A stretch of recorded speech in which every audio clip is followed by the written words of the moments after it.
Joining us on the podcast once again today is now a returning champion here to our Cracked Racquet shows. Of course, you've read his work just about everywhere. If you are a fan of tennis, of course, I know him as my friend, Chris Oddo. Chris, welcome back to the show. How are you doing today?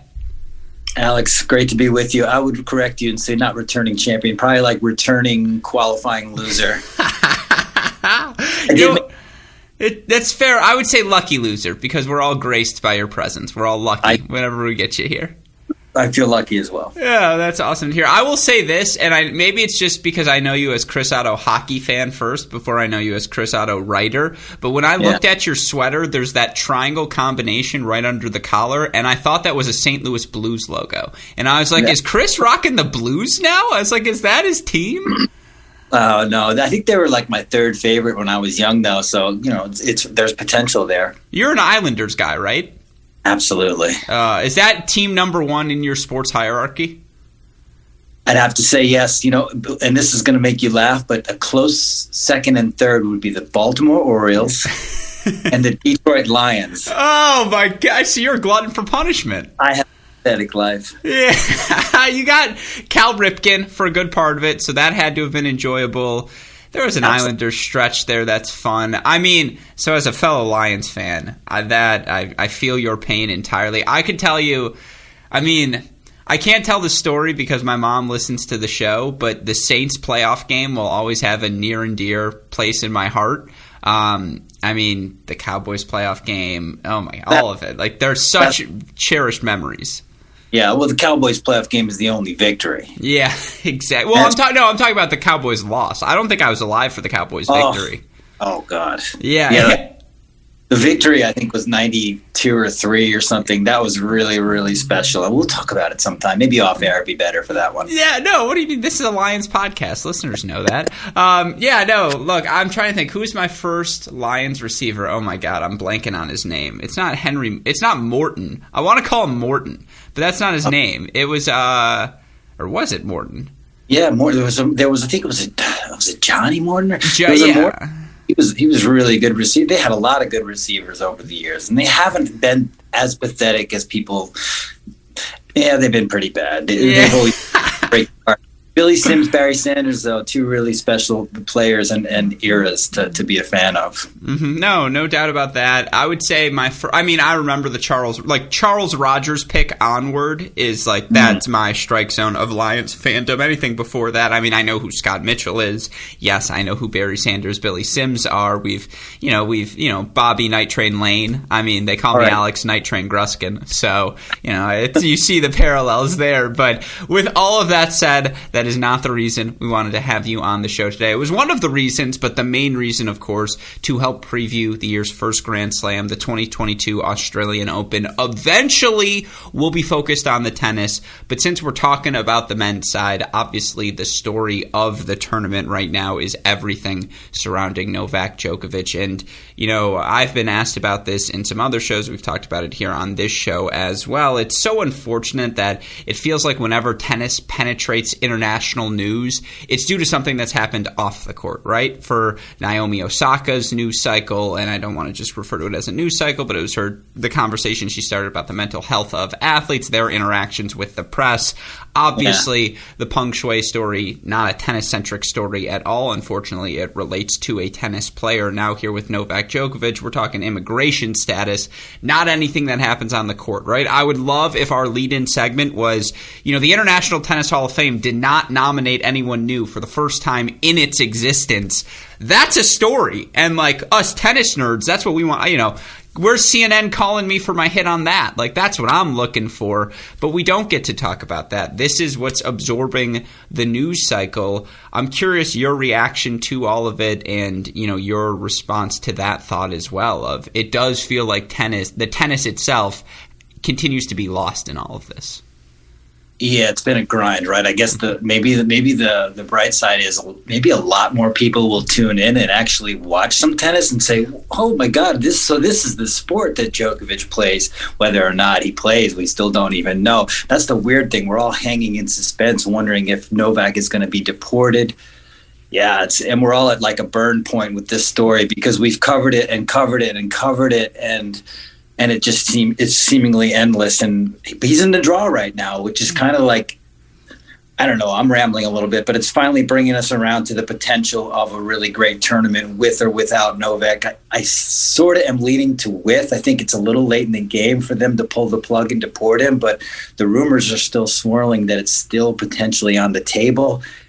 It's nutty, right? Mm-hmm. But it's the pandemic, and we're in it deep, and we've been in it for nearly 2 full years, and of course it's what we're talking about. Of course we're going to find some touch point within the pandemic, because it's really what our lives are about right now. And you just knew it had to be something pandemic related that would be front and center to bring tennis crazy like this. And it's unfortunate the way it's happened. It's very polarizing. It's just a sign of the times. And I think a lot of us just need to take a deep breath, see it for what it is, form your opinions on whichever side your opinions are on. And for us tennis diehards, at the end of this thing, when it comes Sunday in the U.S., Monday in Australia, we're going to get on with this tournament, and it's going to be awesome. And then, like I said, maybe more people will watch it and get hooked on this fantastic sport of ours. Yeah, I know. The most concerning thing is you worry this story's not going away, that it's going to be other countries where this continues to arise, and the issue of getting, unvaccinated players and the lack of clarity. If, again, with no mandate, whether you are for a mandate or not, objectively, with a mandate, there is no gray area. You either are vaccinated and playing, or you are not vaccinated and you are not playing. And the fact that the tours don't have a mandate, there continues to be gray area. And that's why this sort of situation can continue to happen. Of course, there's a lot of other issues right now. Did you watch the Scott Morrison press conference yesterday? Were you Of course. Yeah, so tell me your takeaways on supply chain management. That's really why I had you on the show today, to talk about why, Australians don't have to worry their groceries are going to get there today. What is the close contact in Australia? We all know now. Yeah, exactly. Actually, very educational. Good for him. That was the bait and switch. And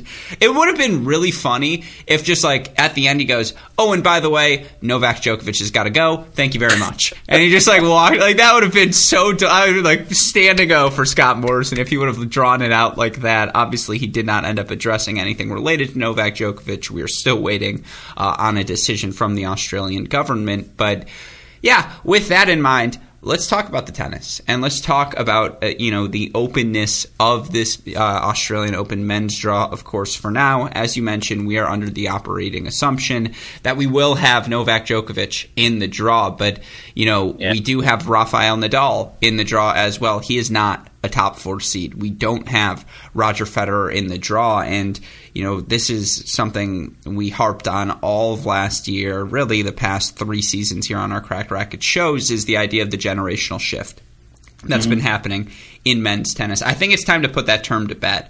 The generational shift has happened. It is no longer happening. It has happened. The next wave of players have arrived, and obviously most prominently, Medvedev wins his first Grand Slam. Zverev wins another year-end finals. Tsitsipas, Berrettini, they make Grand Slam finals as well. And of course, guys like Rublev and Casper Ruud, Hubie Hurkacz, Jannik Sinner, Felix Auger-Aliassime, you can go on and on and on, especially, with the depth as well. The millions of Americans having success, they're all 25, 26 and under.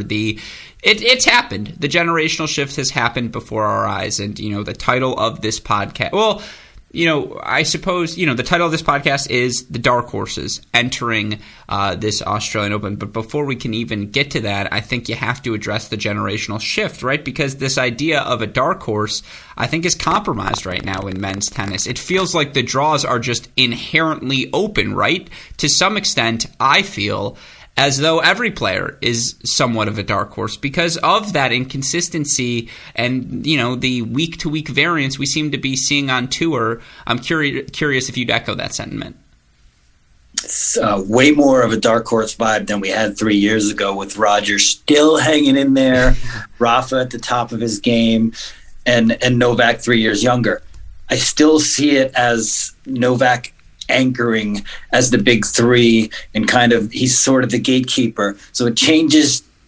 It depends on how you view wide open. Is that you're talking about a trip to the semis, trip to the final, actually winning a title? I think it's still Novak and Rafa that have won 12 of the last 14 slams. I think I glanced over that stat in the ITF's preview today. So they're still holding it down. I think you and I both know they're not going to hold it down for much longer. And the first thing that I would hit on is Novak Djokovic. Yes, I see his name. I'm looking at the draw. I see it at the top there. It's right next to Minaur, Kecmanovic's, and he's the top seed, and he's the heavy favorite. But, man, we learned a lot about what incredible pressure can do to Novak Djokovic at the U.S. Open. And I think that had a lot to do with him not winning the title there. And I think that here, if he enters the draw, is not deported and plays his tournament, the pressure that's been on him over the last 2 weeks, 5 days in the Park Hotel, detained, all this public scrutiny, is probably more than what he faced at the U.S. Open. Therefore, I think his chances in my eyes of, cruising through this tournament, becoming a 10-time champion, which is absolutely ridiculous to even ponder the thought of, it's going to be hard for him. So, yes, I do see it sort of both ways. The points I made in the first about, Novak still anchoring it, Rafa still kind of there, although I don't expect a lot from him in Melbourne. I do see it pretty wide open, definitely. And it's what makes the on-court product so exciting, and again is why it's so upsetting that this entire situation has distracted from what should be a wide-open event. And we have the benefit of recording this podcast after the draws have been released. I won't lie, I didn't look too closely at the draws when putting my list of names together, so that'll be a fun reaction for me, you, and the listeners to share. But yes, I agree with you, and more than anything else, the big three just feel vulnerable, and you have to put together a Zverev or Medvedev type performance more frequently than not to knock off Novak Djokovic, but at least we see those results duplicated over the course of, not 12 months, but in 2-3 month stretches now. And, to that point, the difference being it's not Zverev, Medvedev, and Djokovic definitively as the clear-cut three. Now, I do think those are your three clear-cut favorites, but we've seen Zverev lose to Fritz at Indian Wells. We've seen Medvedev get tripped up at Indian Wells, and there are guys like Sinner and Hurkacz, and,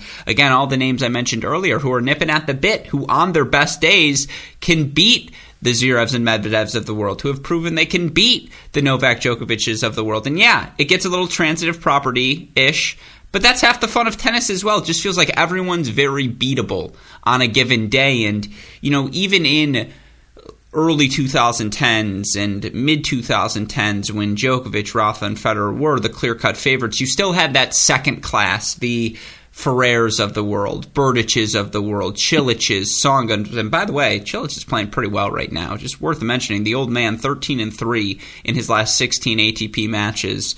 Just kidding, he's not an old man. But that second tier isn't clear cut right now. Rublev and Berrettini's of the world, and Zverev's and Medvedev. I would put Zverev, Medvedev probably a little above that. Tsitsipas wanders in between the two.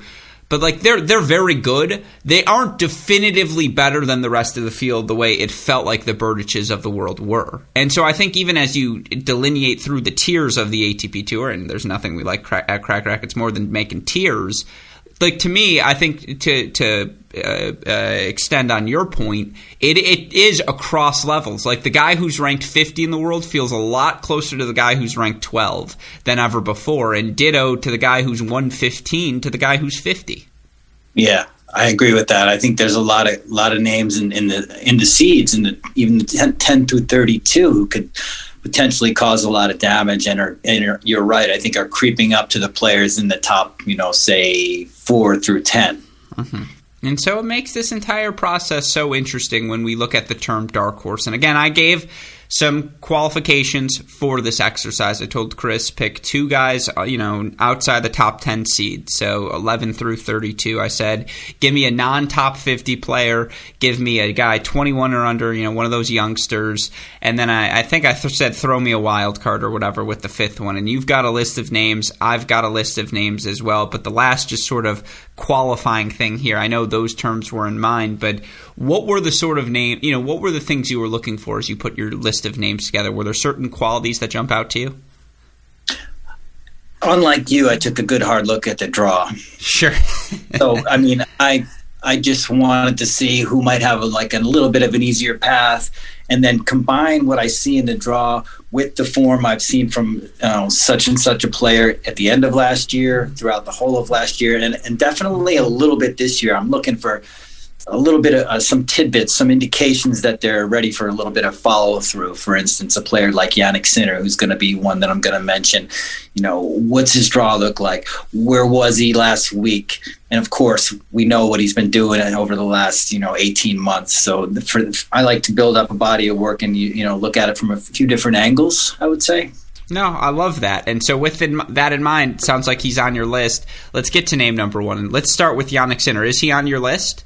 Yeah, he's number one. I was surprised because, like I said, I took what you requested of me and started combining it with the draw. And then I just said, oh, my God, this is big for Jannik Sinner right now.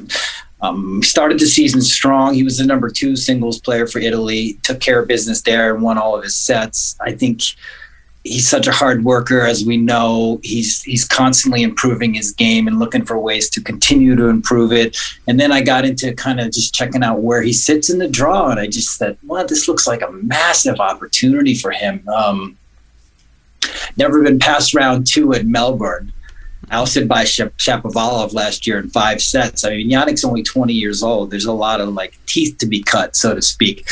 But watching him at ATP Cup, just kind of sends those shivers down my spine about how he projects in my mind to be a future world number 1.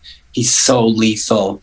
He's such an attacking player, and he just has this kind of aggression and ability to execute an aggressive game style that to me is just mind-blowing. And I can see him taking the racket out of players' hands for years to come. Combine that with his intellect and his ability, his kind of mental powers, I feel like he's the complete package, and he's getting stronger. He's getting more fit. He's still growing into his body. His serve needs to improve. I think everybody's talked about that a little bit over the last year, but I feel like he's just a work in progress that keeps progressing. And I'm trying to think about where I saw his route in the draw. He's got a qualifier first. He's got Jordan Thompson or Stevie Johnson second. He's got maybe the Basilashvili Murray winner in the 3rd round, and I think he'll be the massive favorite if he gets there. And then it's Casper Ruud or potentially Alex de Minaur. We don't really know in the round of 16, but Casper's a great player on the up on hard courts. Clearly made such a drastic shift in his hard court play last season. I mean, basically just turned his whole, lifetime record around on the surface. But I think that Jannik might be up for a potential run to the quarterfinals or even further. Looking at that, I couldn't agree more, and I think our listeners at home might be chuckling a bit because they know he's not a dark horse to me. He's a contender, and I have him 4th on my list. It goes the top 3 guys: Djokovic, Zverev, Medvedev. Sinner is 4th on my list of the guys I think most likely to win this event, and so I would echo all of your sentiments. I'll throw some stats out there again. Over his last 52 weeks, Chris, 42-14. On hard court matches. That's a 75% win percentage, and you look at the numbers themselves, he's holding 84.1% of the time on hard court. That's 3% above his average over the last 52 weeks, but more importantly would be a number that gets him from 29th amongst top 50 players into the top 25, top 20 in terms of hold percentage. Of course, his break percentage is already top 15, and it still is on the hard courts as well. You look for him again. Here's an interesting nugget for you. One of my favorite numbers, and I mentioned this on the last pod, but against the top 20, 8-4 against the top 20 on hard courts over the past 52 weeks. All signs are pointing towards him being ready for that moment. And I think the key thing here is he's not in the Djokovic section. He's not in the Zverev section. He's not in the Medvedev section. And we don't know who that 4th definitive favorite is, because with all due respect to Stefanos Tsitsipas, who if we were on clay courts wouldn't just be a 4th favorite, would be a top 3 guy, maybe even number 2 on the list. He proved that last year. We're on hard courts. He's coming off of elbow surgery. Jannik Sinner has an opportunity in this part of the draw. And as you mentioned, qualifier first. I was in D.C. last year when he just gave Stevie the business. And Stevie was playing checkers, Jannik was playing chess. It was 2 different games out there. Just to your point, the way Jannik's able to accelerate through the ball, and I know he played a couple of 7-6 sets, but he was so good in those ATP Cup matches. He just was so clearly better than his opponents. And from a ranking perspective, he should have been. but he was. And he's 20 years old, and you just wait for a jump like that from a young player like this. And, you look at what he was able to do at the Slams last season. You take out the Australian Open because he had won a title the week before, right? And, he still played Shapovalov to 5 sets, but he literally won a title the day before the first round match. Round of 16 Roland Garros, you lose to Rafa. No one's going to shame you for that. Round of 16 U.S. Open, you lose to Zverev. Again, not a bad loss. Wimbledon, he loses to Fucsovics. Jannik Sinner's probably played 10 grass court matches or fewer in his career at this point. I think you can write that off as well. Of course, he's made a quarterfinal at a Grand Slam in his career already.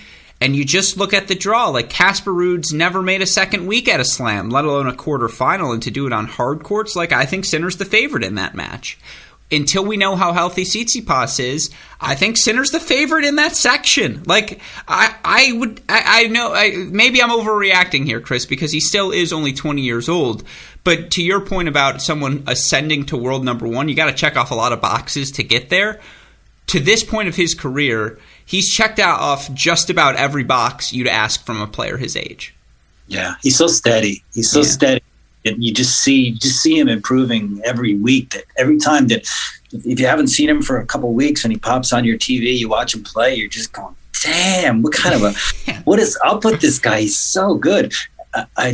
It's really fantastic. I enjoy it. I love that, like you said at the beginning of the show, we're getting players who are really going to start to challenge the players who are already established themselves at the upper echelons of this hierarchy, like the Medvedevs and the Zverevs. They're going to get a lot of competition from a guy like Jannik Sinner. I again would place him as the favorite against Ruud as well.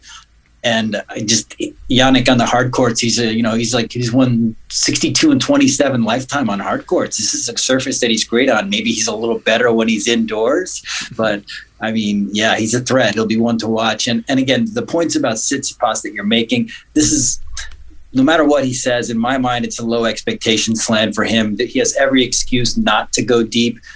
It's going to be tough. It's less than 2 months since the elbow surgery. He talked about pain in his lone ATP Cup match, which was a loss to Schwartzman, where he didn't feel quite right physically. I don't expect that he's all of a sudden going to jump into best of 5 tennis over a 2-week period and be peak. I think he's going to peak at Roland Garros again. This is a no expectation slam in my mind for Stefanos Tsitsipas. Doesn't say anything about him long term.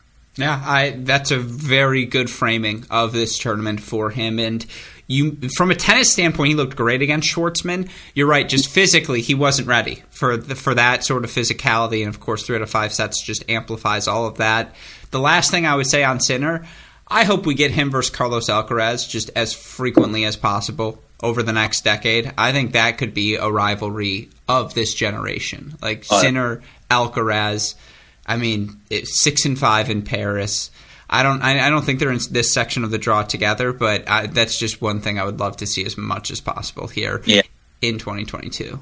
I'd sign up for that. And circle back to Tsitsipas against Schwartzman. He looked amazing in the first set of that match. Tsitsipas at its best, he really reminds me of Federer a lot, and that was the feeling I was getting from his tennis. It was just so quick and efficient and assertive. It was beautiful. But again, I just don't think, serving wise, best of 5 sets, 2 weeks at a slam, it's not time for him right now. Probably he could surprise us. And I'm up for it if he wants to. Yeah, no, by the way, the only way Sinner and Alcaraz could play in this tournament is if they meet in the final. I would sign up for that. And, also it's just worth noting in terms of how the public feels, Jannik Sinner, 5th in terms of odds to win this Australian Open title. Right now, Medvedev, Djokovic tied at plus 150. Zverev plus 300. Again, a clear top 3. Rafa, I imagine on respect, 11-1. Sinner 16-1. And then there's a drop. Tsitsipas 25, Rublev 30, Berrettini 35, Alcaraz, FAA 40-1. Yeah. I mean, Alcaraz belongs up there. God, if he is just so good at tennis already. But he is not my next pick. I'm going to throw a different sort of name at you here, and it's a guy who actually beat Rafa throughout the course of last season and, looked really good on the hard courts, I thought, throughout the course of the year as well. Had a nice run at the U.S. Open, and that's Lloyd Harris.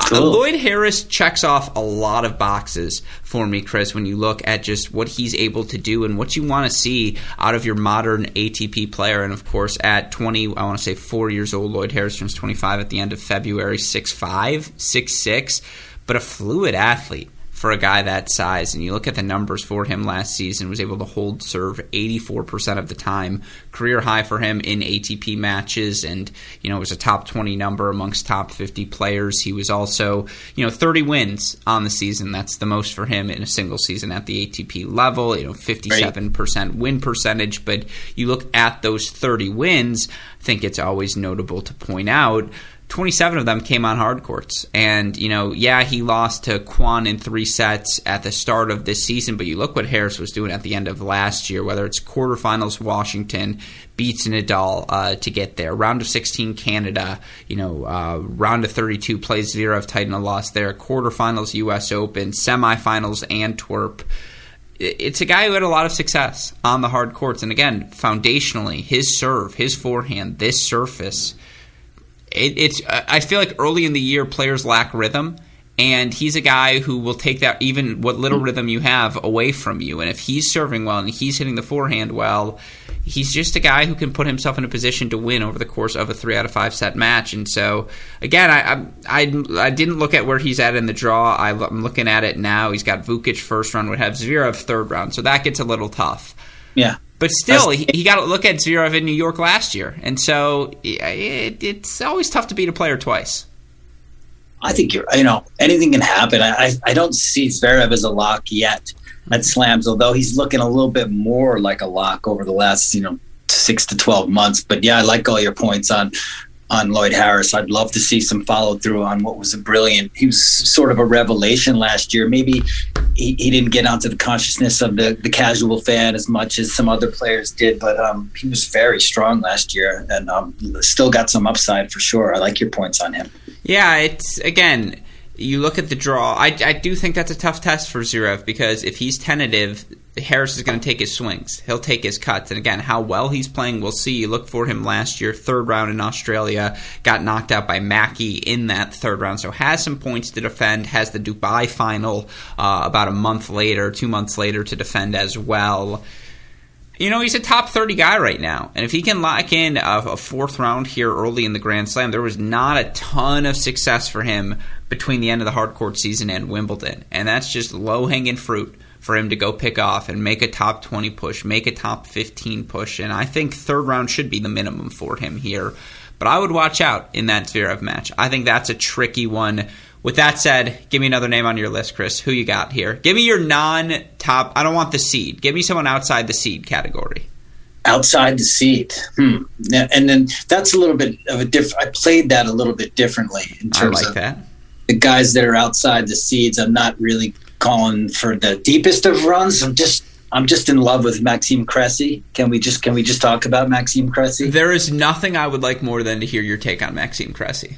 I mean, I've been in love with him probably for not as long as you have. Let's just.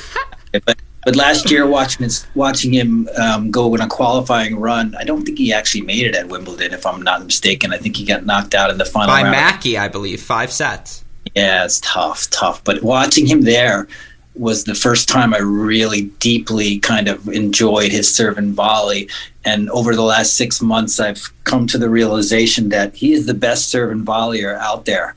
Mm-hmm. There are some competitors, but in terms of the volume of serve and volley that he does, of course, all the time, basically, there's nobody with the nuance and the touch and the feel for that artistic style of tennis as Maxime Cressy. He's such a good volleyer in terms of where he puts his volleys, how he constructs the points around his volleys, how much risk he'll make on a first volley compared to other players who are really keen on trying to get that point over with. He's so comfortable up at the net. He'll make 6 volleys. He'll make 2 smashes, another 2 volleys. He just is so good up there. I enjoy it so much. And I couldn't believe when I was watching him play last week in Melbourne that there were people complaining about his style of play. I think it was Dimitrov fans that were frustrated. Yeah, and I understand frustration because not only is Cressy great with it as a serve and volleyer, he's also incredible server, just straight on. Even if he didn't play a serve and volley tennis, his serve is so lethal. mentally, he's so put together. Watching a guy read his notes at every changeover like that is just a tennis nerd's delight. I don't know really what he's got in his book, if it's tendencies of other players, if it's just helping him relax during a match, but I feel like he's coming into his own very quickly, up from 112 in the rankings to 75 based on his final appearance at Melbourne last week. And of course, he lost to Rafa in the final. But gosh, did he hold his own against Nadal, who was in pretty good form in that match. I was just really surprised at how well he played against Rafa and how well he continues to play. I think he's 8-2 on the season so far. I feel like 75 is going to be in the rearview mirror by the end of the season. I wouldn't have said that 2 weeks ago. So, go ahead. No, please. I just 2 weeks ago, I would have said maybe he'll crack the top 100. Last week was a real revelation for me in terms of what I think he can do against good players, especially watching him against Nadal. He's so disruptive, and he's so steady and consistent. It's not like a Michael Lodra type of serve and volley where it's just, wildly creative and you never know what you're going to get on each point, and it's flashy. It's just like nuts and bolts, take care of business. And also, I was surprised to find he's pretty good off the ground. His break game is not as bad as I thought it was. I think 14% breaks for the season, but he's got some potential and he can hold up pretty well from the baseline. I think he's only going to be better in that game as well. What was so shocking this week was how routine he made his wins over Manarino and the deuce look. And it was just, again, straight set wins. Yeah, sorry. I can't call. I know it's Dushan, but it's just, to me, he's always the deuce. And I was having this discussion with another person in our industry as well who was immediately ready to call Cressy a top 25 sort of talent. And, to me, having seen how far he's come, because, again, he was backbencher his freshman year at UCLA. And, number 5 singles for them in 2018, a team that made the semifinals, but a team that was not led by him. It was Red Lakey, Evan Zhu, Keegan Smith as a freshman. Like, they did the heavy lifting. And Cressy was thought of one of, the weaker spots at the bottom of their lineup. And then, I was fortunate enough to be there in Cleveland when he won the Challenger back in 2019. I think it was 2019. It was. And you could just tell something clicked. And something was different that year. And you watched him play collegiately throughout the 2019 season. I think he lost once, maybe, at the number 1 singles spot. And he and Keegan Smith never lost in doubles. They end up becoming NCAA doubles champion. And it was just, confidence-wise, having talked to him, he fundamentally believes he will be number 1 in the world someday. And you can't fake that. And by the way, I meant to mention this with Sinner, and I wanted to hear your thoughts on it, and please respond if you have thoughts. But you can draw a through line from Sinner against Tiafoe in Vienna last year, and Sinner seeing the way Tiafoe engaged the crowd and how that gave him a boost moving forward. And I think we've seen more fire from Sinner. We're coming out of the gates here in 2022. I thought we saw it at the end of last season as well at Davis Cup, just the emotion he's playing with, the passion he's playing with, and he's letting it out now, and I actually think that's beneficial for him. I think that's something Max Cressy has going for him as well. He's just so cool, so calm, so collected, just has the innate belief that I am as good as Rafa Nadal. Please, Dusan Lajovic, I dust him. When I look, he's looking at the rankings and he's like, okay, I'll pass Dusan next month, and then I'll get to, probably the Hurkacz area, and that's when things get a little sticky. But you just can't fake that. And to your point, you can see it in just his routine and preparation and execution point by point. There's such purpose in the things that he's doing. You're right. The way he serves out wide and the way he covers that line as he's serving and volleying and is so good at getting that first volley into the open space, even if it's not perfectly executed, just forcing them to do something special on the run. And then, I'd fine him every time he slices a backhand in a rally because his backhand's just good. His ability to lean forward into that shot, and it helps that Rafa's a lefty, hitting heavy topspin right into his strike zone. I'm not trying to draw on my own playing experience here, but I grew up with 2 lefties, and why my backhand is better than my forehand. And again, binary system, good, bad, I think I'm a good. It's just to have lefties, heavy topspin, hitting into that backhand, you just get to flatten it out, and it's all about the contact point. That's all you have to focus on. And he finds that contact point on the backhand wing so well. the on-the-run forehand was it was way better than I expected against Rafa, and it held up, and it's a little Sampras-y in the Eastern grip, and you could put that forehand in 1995, and it would look great. But he's good. He is just because I was having this conversation with the other journalist, and he was saying top 25. I was like, I think he could be top 100. I don't know if he's ever going to push top 50. I was wrong. He will push top 50. There's just an energy about him, and there's still so many things he can get better at, and I think he will get better at them. I want to see him on the clay courts, of course. But just foundationally, again, he's 6'6". He's fluid. On a windy day at Roland Garros, might he get blown over? Possibly. But, the guy can play. Yeah. Yeah.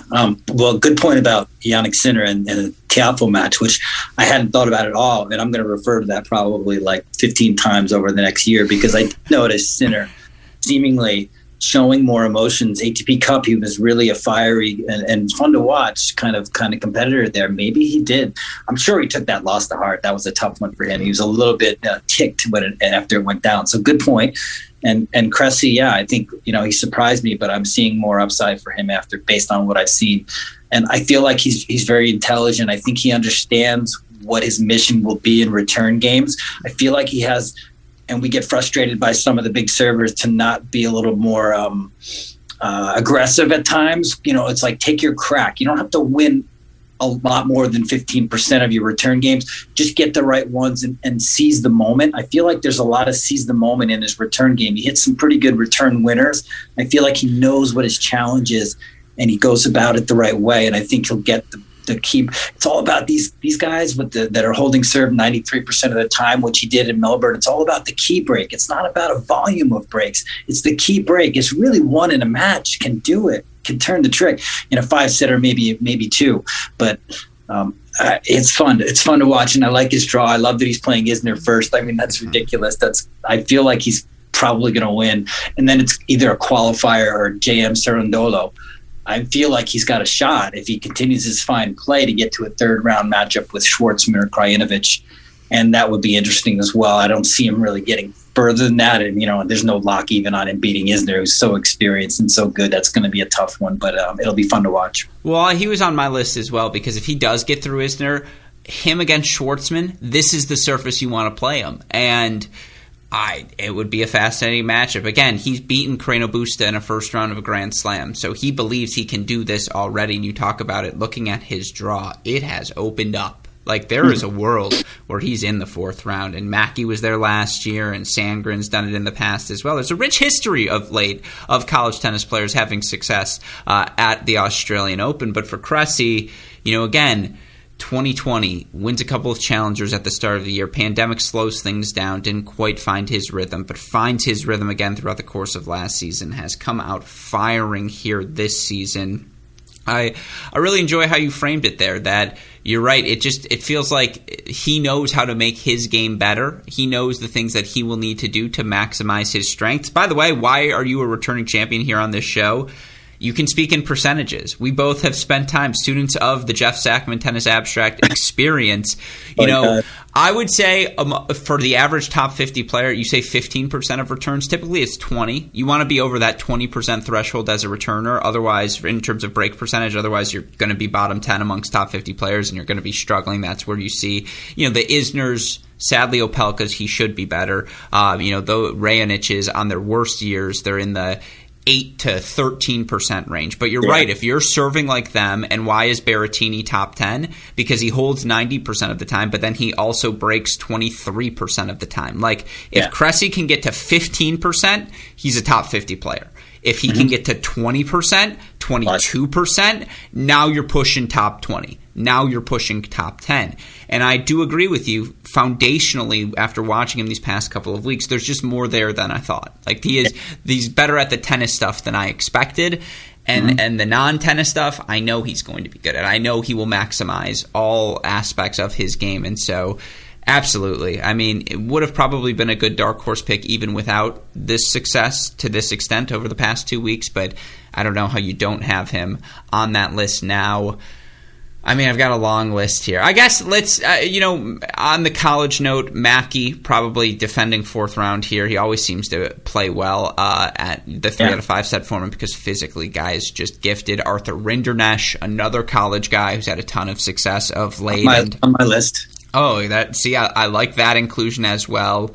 I'm going to throw a different sort of name at you, though, here, because I think this is a guy at a crossroads, and I know it's getting back to the seeds. I'm cheating here. I'll go unseeded the rest of the way. But I wanted to talk about Alex de Minaur, because watching him play at ATP Cup, in particular his first victory of the weekend when he knocked off, it wasn't Medvedev. Medvedev beat him the next day. Who did de Minaur win in that first match? It was a really fun match. Was it Berrettini that he beat? No, it was Berrettini. Yeah, that he beats in that first match, and beats him bare in 3 sets as well.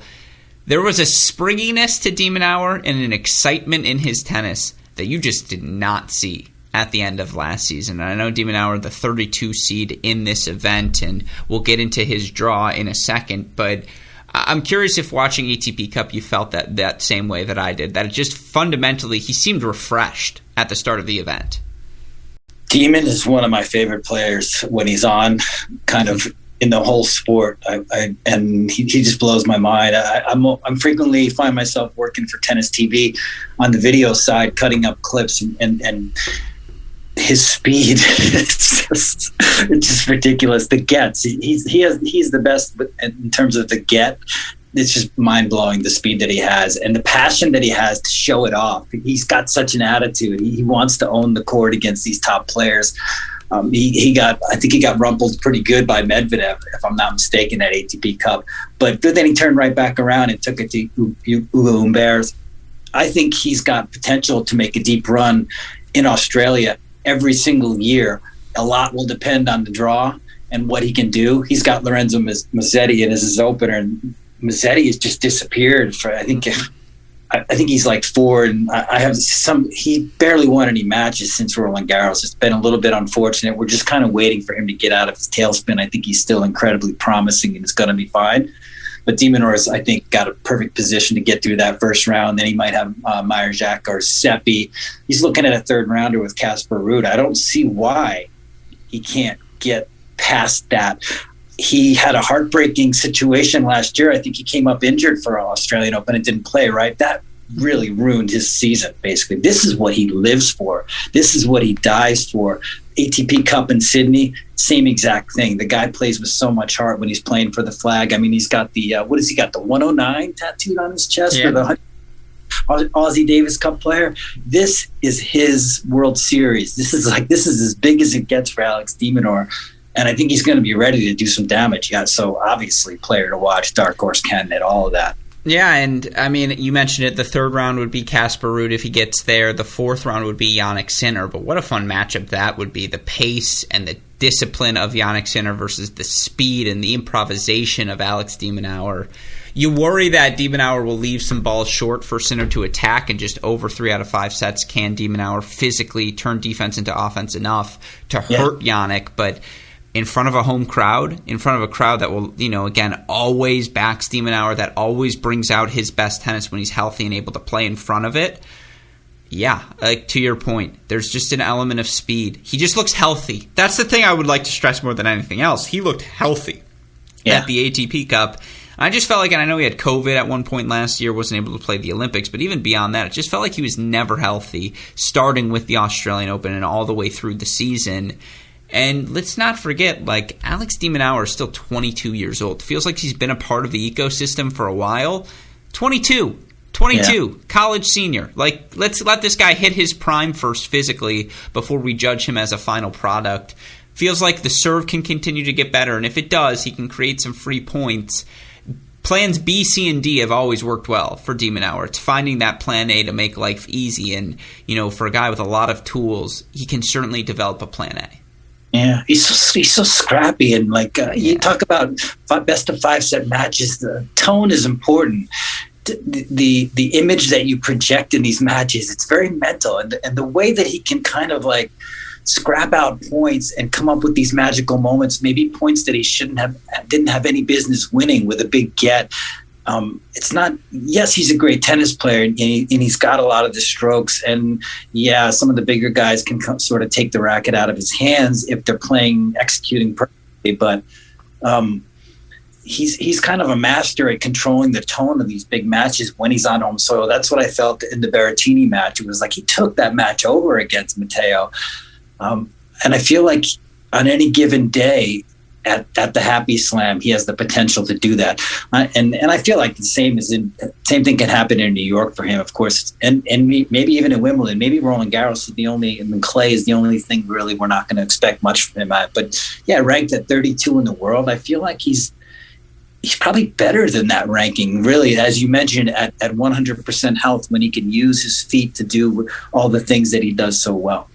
The 1999s are two guys I'm watching so closely this year, Minaur and Shapovalov, who just, because there's all the young guys, the Felixes, the Sinners, the Alcarazes, Y2K generation, shout out to them. There's the next-gen core group, Zverev, Medvedev, Berrettini, Rublev, those 96, 97, 98s. They're not as old as the Tsitsipas, Zverev, Medvedev cohort. They're not as young as the Sinner, FAA, Alcaraz sort of group, but they're still, and they just haven't had the big pick. I mean, Shapo, I guess the Wimbledon semifinal, but it just felt like those two haven't had the success penetrate the broader tennis, again, culture the way that the younger group and the group slightly older than them have, and yet that's those are two guys that can absolutely play. And so I agree with you. I'm watching for the Demon bounce back. All right, with that in mind, again, give me another name on your list.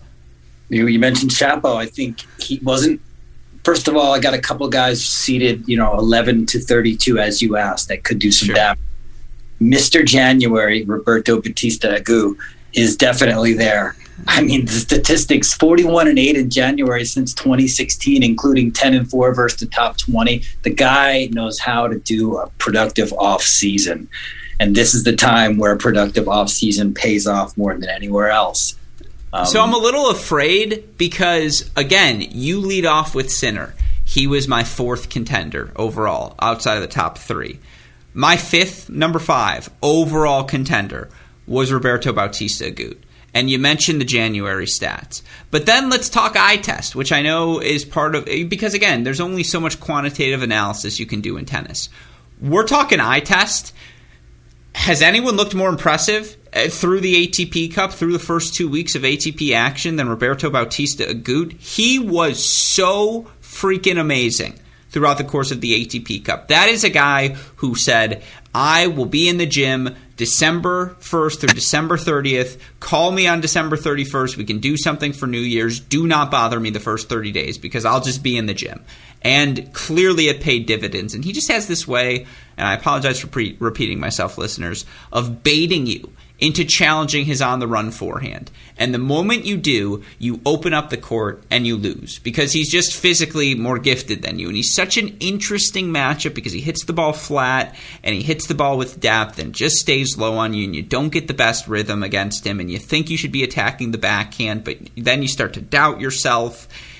It's just, we're in the era of openness. And, I call them generation meh.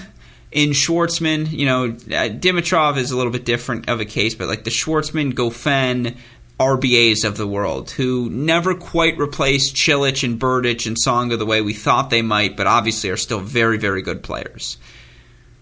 If there's Carreno Busta belongs in that generation, by the way, as well. If there's ever a window for them, it's this slam. It's right now. You have a wounded Djokovic, a Medvedev who's not playing his best, Zverev still Zverev when it comes down to 5-4 in a set. And I think RBA is the guy best positioned to capitalize on that in this tournament. Yeah, we got locked into the same quarter of the draw, so we're thinking we kind of have a picture of either Sinner or Bautista Agut running to the set. Which feels too easy, which is why now I'm doubting myself entirely. Yeah, of course it's too easy. And of course we're going to be wrong and it's going to all get blown up. And then it'll happen next year when we don't predict it. But I mean, he's a tough guy to be aggressive against. I mean, he just, coming to the net against him is just a disaster for so many players. He's so consistent. He's so physical. I love the guy. Probably the most impressed I've ever been by him was at Wimbledon when he just, I think he ran to you're going to know this better than I am. I didn't look this up, so I don't know, but I think he went to the semis and faced Novak Djokovic. 2019. Yeah, and he pushed him, and he was that was just really an eye-opener for me about just how talented he is. He's an incredible player. More people should know more about Roberto Bautista Agut. He's incredible. And I think his draw, again, is like we talked about. He's in the center section. Travaglia to open, Cecchinato or Cole Schreiber. I think that'll be no problem for him. Taylor Fritz could be next, or Francis Tiafoe, and we'll be watching that one closely. And that one could go in the direction of an American, so... I mean, I don't want to push him into the semis too quickly. And then again, I think both you and I are doing the same thing and sort of discounting Stefanos Tsitsipas ever so slightly in this section because of the elbow injury and not really for any other reason. And that's why there's the opening. Well, I would like to point out again, I did this list before the draws came out. So shout out to the draw gods for blessing my list and making this much more easy than it could have possibly been. You bring up the Americans, though, and there's a lot of them to talk about here, whether it be, again, none of them are top 20 seeds. So if you want to say Fritz, Isner, Opelka, Paul, Tiafoe, Nakashima, Korda, Giron, Mackey, you name it, you can have it right now in terms of on this list. Let's just talk about the Americans broadly, I suppose, quickly. For me, and again, I don't know what his draw is, but from the eye test, two guys in particular, and I mean all of that generation of Fritz, Tiafoe, Paul, and Opelka are clearly beginning to hit their primes. They're all playing better tennis. Fritz right now, there's a casualness to his game where if you're not hitting the ball Mach 5 at all times, he just doesn't even respect your ground stroke. He's like, please, that's cute, watch what I can do. That's how well he's hitting the ball now off of both wings. Francis is just another level physically, and I think 3 out of 5 sets have always brought out his best tennis, and I don't expect this Australian Open to be any different. There's a focus to Tommy now from point one to the end of the match that he just lacked at the beginning of his career. And he's found that focus now. And it probably helps that his close friends and peers are having this top 50 success where he knows he belongs. And, even in the loss to Cilic in 3, even in the loss to Monfils in straights, I thought he's looked really good through the first 2 weeks. So I think he's another person to put on the list. But the guy who was stuck out, as impressive as Nakashima's looked good, by the way. Mm-hmm. Korda's still Korda, but Riley's looked really good. And obviously that 3-set loss to Cressy, let's be clear, he wasn't broken. He lost 2 tiebreakers. Yeah, that's a tough loss, but let's play that one 3 out of 5. Who's to say he's not going to win the next 2 tiebreakers in that match? And obviously Cressy goes on to make the final. This week, routine victories for him, straight set wins to get to the semifinals. I believe that's the round we're at, and he's got Murray. And so this is a big litmus test match, and we're recording this Thursday before the Murray match. Obviously, you listeners will probably be hearing this afterwards. He just seems fit, and he just seems locked in a way that last year he had 2 or 3 outlying results. Right, he had good U.S. Open, he had a good Canada, and he had a good, whatever it was, Rome or Madrid. I forget which one. Outside of that, he was under 500 in first-round matches last season. I think it was 11 and 12. There was just an under 500 overall in the year as well. A break percentage under 10% last year. We talk all the time when we project Riley. Well, he moves better than Isner does at that size, and foundationally, his ground strokes look better than Isner's are at that size, and you can teach people to serve, and everyone gets better with the instinct to volley throughout the course of their career. Well, then why does the break percentage look like it does?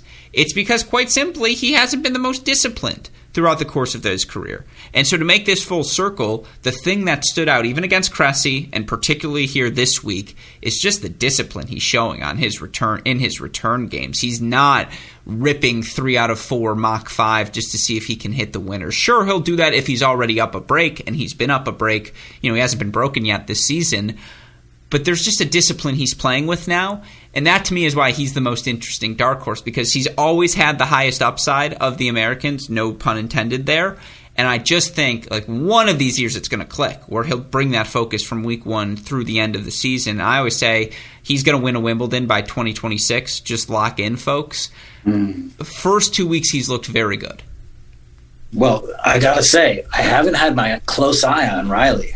Okay. I just kind of let it ride, knowing what I already know about him and check the results. And I didn't know that wait a second. You just said he hasn't been broken yet?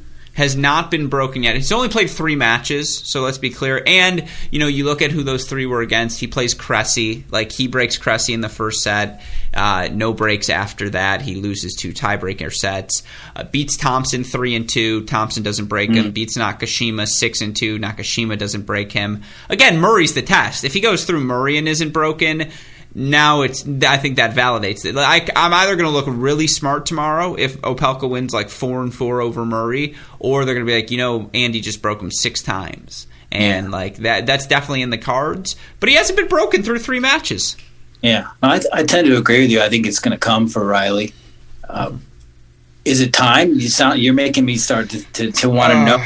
Well, no one sells a guy quite like me, Chris. As you know, glass. They call me Alex Night Train Glass Half Full Gruskin. That's on the birth certificate, by the way. Imagine I get pulled over and they're like, "Sir, who did this to you?" You have no idea. Again, my question to you wasn't even Opelka-centric. That's just my pick. But of the Americans, and I feel bad saying you got to pick one. And the last time we had you, we broke down the Americans at length. I think that podcast holds up if listeners want to go find it. But of the guys, any of them stand out in particular? Yeah, Fritz holds up right now to me as the most impressive. I just like his professionalism and the steady cadence that he's marching forward. It was fascinating to watch him at ATP Cup sit with Michael Russell and break down some of the tactics that he's using in these matches. But yeah, like you said, I think he's at a place where he deserves to be like top 20 guy right now, and I think he's gonna keep moving in that direction. I think what happened in Indian Wells really wasn't a fluke for him. I think it's the natural, very steady progression of Taylor. Talked about it on that other podcast that we did way back, where he thinks he's going to reach his peak in a couple of years. And there's something about that I really love. It's like, because that just keeps him with his nose to the grindstone and steady and focused on improving and not really focusing on the day-to-day. He sees himself as a guy who's on a path to being the best Taylor Fritz can be 2 years from now. And I tend to agree with him. I think he's going to find ways to make that happen. And I think you're starting to see it kind of come to fruition right now.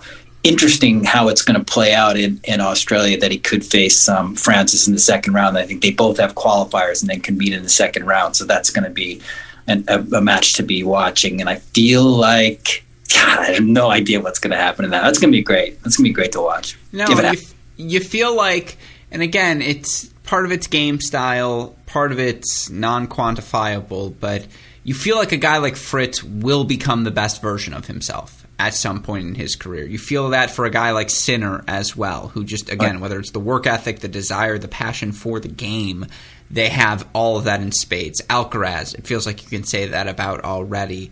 With all due respect to a guy like Riley, with all due respect to a guy like Hubie Hurkacz, it's just like, what exactly is their ceiling? It's a little, Denis Shapovalov, it's a little bit less defined, and it's a little bit less clear what the pathway for their best tennis is moving forward, so it's a little harder to find.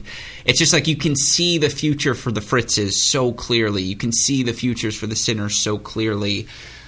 Yeah, Fritz is a great pick. I mean, Fritz loves, he wants to be the best professional tennis player possible. And, that matters. Those sorts of things matter. And, yeah, it's a good pick. I think the draw looks good for him.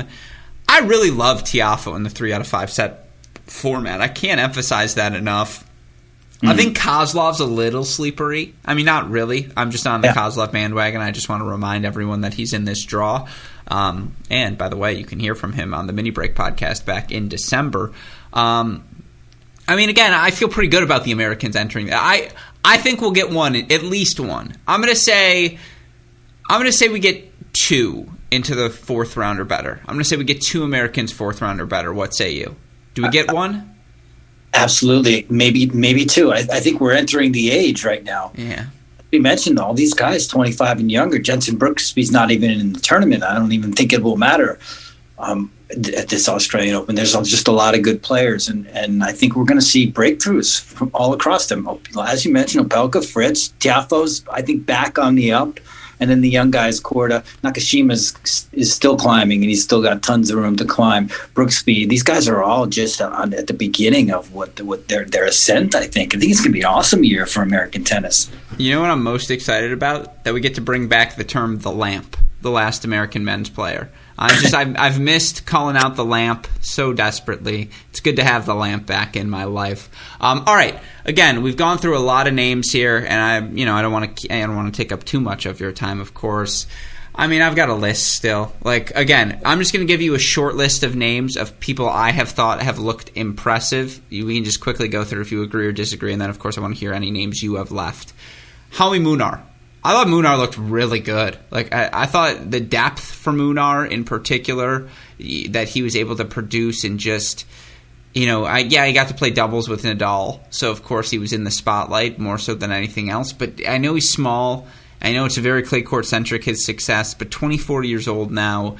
I just think the strength component is there, and I look out for Minaur. I think he's looked pretty good.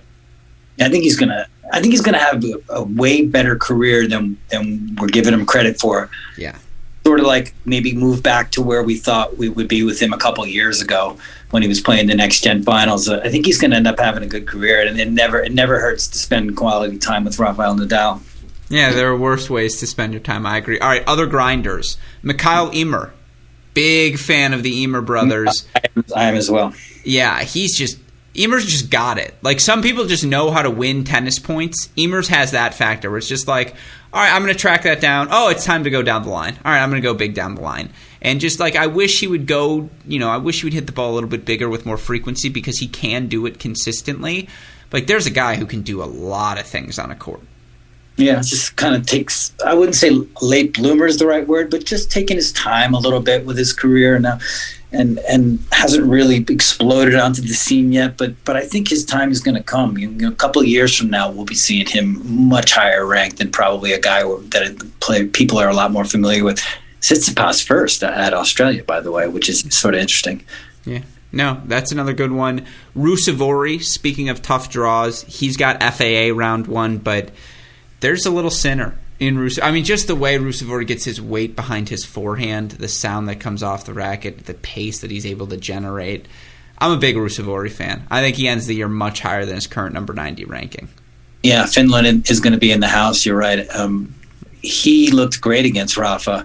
That wasn't a match about Rafa like not being ready to play. I think he looks strong, and you can see what kind of a player he is. And I think we've seen that from him over the last year. He's definitely another player who's progressing. Probably, there's so many players that are coming up. You tend to forget about names like Ruusuvuori after a couple consecutive losses, which is foolish, because I think the trend is up for him. Absolutely, 100%. Speaking of which, Alexei Popyrin, but only because I really want to be able to bring up the fact we agree it's just like we hit a reset on Kyle Edmund and we just decided to name him Alexei Popyrin. We're like, they're the same person, right? On the tennis court, it's just like, I've seen that forehand before.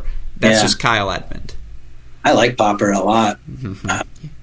It's taken him a little bit of time, maybe more time than I thought. That it's hard to say. I definitely am watching him and expecting like a bigger breakthrough. Mm-hmm. And it hasn't happened yet, but that doesn't mean it's not going to. He's got a lot of confidence. And I think over the last year, he's picked up a lot of confidence playing big players. The match against Medvedev, I think at Indian Wells. I don't even know what year that was. It might have been pre-pandemic, actually. God, was it? I think it was a lifetime ago. Yeah, I think it was. It was a long, long time ago, Chris. No, I mean, all of these players are good. All right. I could keep going. Humbert, if he slaps well, it goes in. Fucsovics is always good for an upset around this time of year. Ivashka quietly finished the year last season top 15 club, was one of, I think, 6 players to be top 15 in both hold and break percentage. He was your outlier name. It was like Zverev, Medvedev, Djokovic. Oh, no, 5. It was Zverev, Medvedev, Djokovic, Casper Ruud, Ilya Ivashka. We're both top 15 in hold and break percentage. So just keep the eye on Ivashka. Ton of hard court success last year. Not sure where he's at in the draw. Rinderknecht, Greek Spoor. Am I missing anyone? Any names there you'd want to comment on? Any other names you have on your list? We got Bodic, Vadizanchel, who could make some trouble. I think it's got an opener with Struff, which isn't going to be easy at all. Humbert is on his draw. You mentioned Humbert. I just wanted to point out a little bit about the section with Medvedev, which is kind of strangely tricky for Medi. If he ends up facing Kyrgios, who's getting over COVID, but does face a qualifier first round. That would be, I think, a second round matchup for Medvedev against Kyrgios, which could be a hairy encounter. I think he's 0-2 against Kyrgios. And if he gets through that, and let's say it's a struggle for Medvedev, he could face Humbert, who's also 2-0 against him in the third round. So very strange little setup for Daniil Medvedev in Australia. Yeah, it's a funky draw. It's a fun one. And again, as we talked about at the top, it just feels open. Feels like there are a lot of different scenarios, a lot of potential outcomes. Of course, first and foremost, we need to know if Djokovic is going to be in the draw. But even with or without him, it's going to get funky over the next 2 weeks. Now, again, before I let you plug everything, before I let you go, I got to ask you one question. A source confirmed to me, and I just, again, this is because you've done a lot of good reporting over the years, obviously. But is it true or false that you, I don't want to say stole the quotes of, but let's just say there was a Karatsev and Vesnina interview that I want to say maybe 2 years ago, 3 years ago. It was you, David Kane, Steph. It was last year. Oh, this was last year. Yeah, this was last year. Word on the street is you stole their quotes. True or false? Maybe I did. I don't know. No. I would have certainly stolen them. If I was permitted to listen to the press conference, I'll steal them. Word on the street is that that all of you ended up using the same quotes. That it was just like, yeah. David would want me to have those quotes. If you ask him. Yeah, now you know who my source on this was. Yeah, he goes, ask Chris if he stole my quotes. And so, no, but yes, as always, it is a pleasure to have you on this show, and it's always a pleasure to read your work. I'm excited for what's coming up. Give me the rundown. Wait, I'm not even done yet with this podcast, Alex, because we haven't Carlos Alcaraz. Oh, so we're saving the best for last. This is what I'm talking about. I just wanted to give props because you did ask for one teenager in my list, and he's the guy, obviously. We have, and I wanted to get your take briefly because I know you're you are about ready to close the door on the pod on this. No, never on you. First of all, I could go another hour. We could hit all 128 players if need be. Probably, yeah. I'm not ready for that. Let's just say, but with Alcaraz, I'm curious because he got COVID. He elected not to play. I think he took time to stay at home and do a full 6 week training block. And my question is, we compare him to Nadal a lot, of course, because they're both Spaniards, because they're both amazing at a very young age. Does he need matches under his belt like Rafael Nadal did for about a decade? And does that mean that he's probably not going to make it to this third rounder with Matteo Berrettini that we're all so eagerly anticipating? Great question. Where I would say, first of all, he was one of my pet guys in the month of December, and we did a full segment on this. You look through all the top guys, all the guys who have had success right now on the ATP Tour, and Jeff Sackman challenged me to find the guys who have had this sort of success but then went on to fail later on in their career, and I just didn't do that because I was like, I don't want to hear the failures. But you look at the guys who have become successes. Djokovic, Nadal. Those are the only two players who have experienced equal, if not more than success than Carlos Alcaraz has to this point of his career on tour.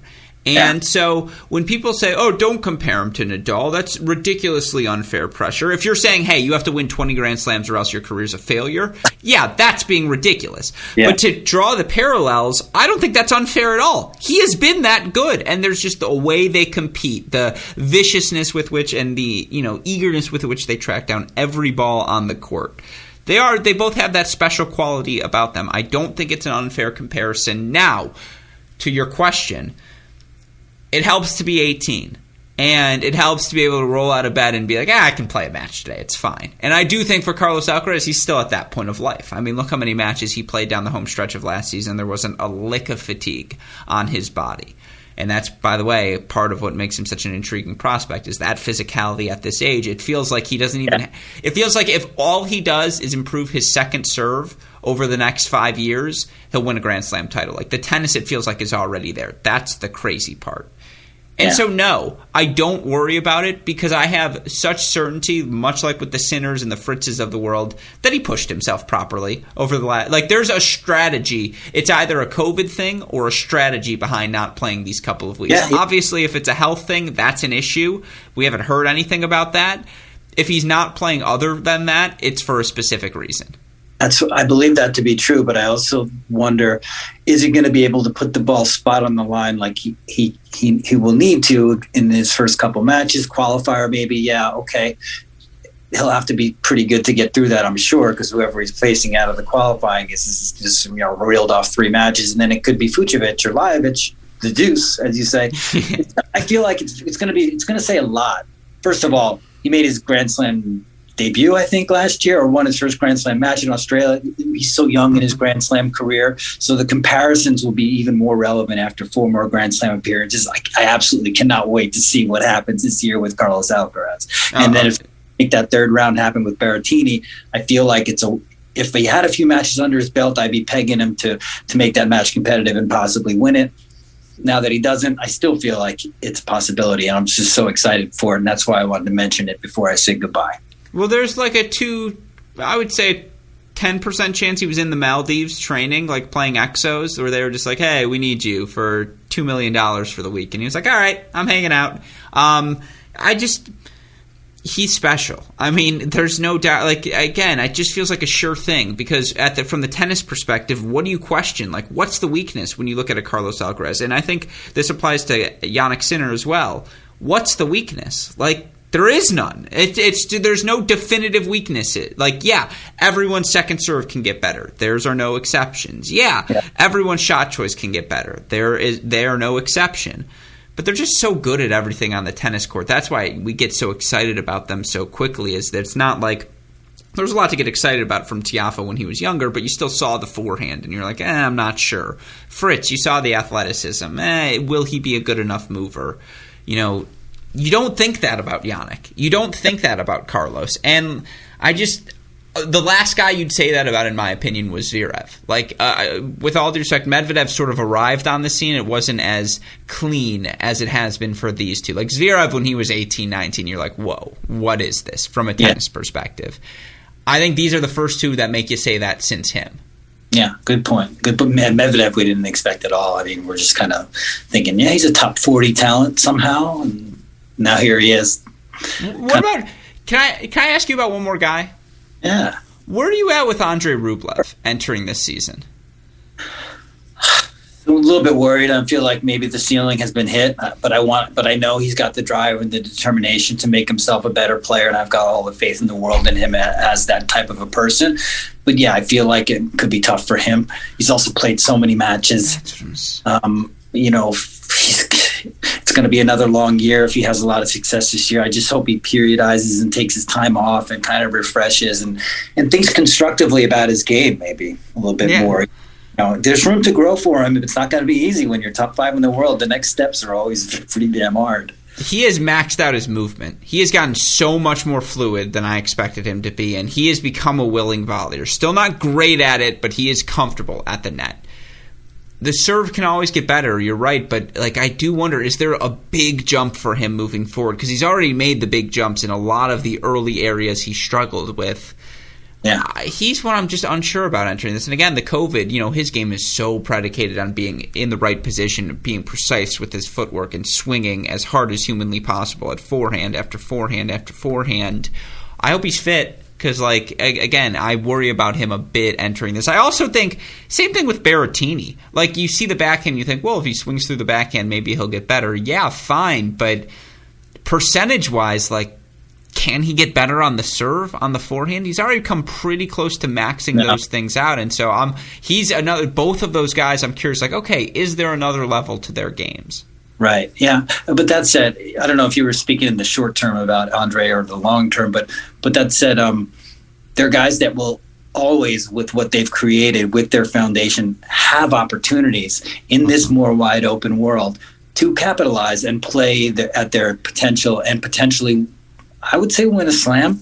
Mm-hmm. Berrettini, clearly, what he can do on grass, but I would say they're going to be there and have their chances. And if they make small incremental improvements in their weaker areas, they can be right there in a sort of a wide open environment, which is, I think, what we're going to have for the next few years. Mm-hmm. Bigger, higher ceiling, Hurkacz or Rublev?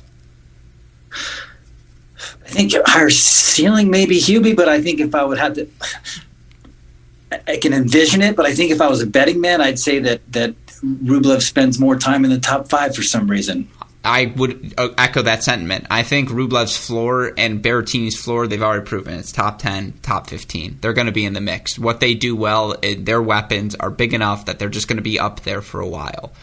Yeah. I am so fast. Hubie is the modern player, like to a T. 6'6", weapon of a first serve, can hit the volleys, but is also sneaky, most satisfied 6 feet behind the baseline, showing off his athleticism, coming up with these ridiculous passes and mixing in the slices and the chips and all these things.